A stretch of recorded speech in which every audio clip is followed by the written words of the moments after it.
Formula ఈ car race కేసులో తనను విచారించేందుకు గవర్నర్ జిష్ణుదేవ్ వర్మ అనుమతి ఇవ్వడంపై కేటీఆర్ స్పందించారు.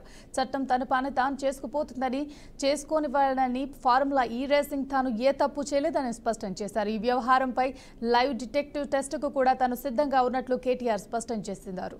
మంత్రి పొంగులేటి ఇంటిపై ఈడీ ఉత్పత్తి దాడులు చేసిందని విమర్శించారు. మళ్లీ అధికారంలోకి వస్తామని, లెక్కలు తెలుస్తామని కేటీఆర్ చెప్పారు. చాలా మంది ఇక్కడ ఉండే మీడియా ఇప్పటికీ 100 సార్లు చెప్పాను.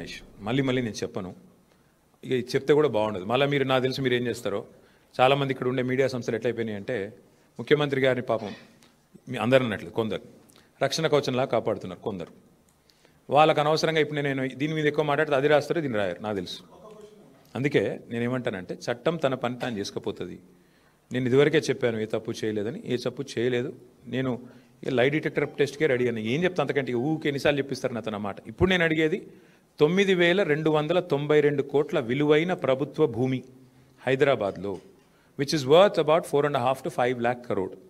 దీని ముఖ్యమంత్రి గారు ప్రభుత్వం ఏ బేసిస్లో అడ్డికి పావు షేర్ అమ్ముతున్నది, ప్రజలకు ఇవ్వకుండా ప్రజల సొమ్మును ప్రైవేట్ వాళ్ళకు కట్టుబెట్టే ప్రయత్నం ఎందుకు చేస్తున్నది? దానికి ప్రధానంగా ప్రభుత్వం సమాధానం చెప్పాలి.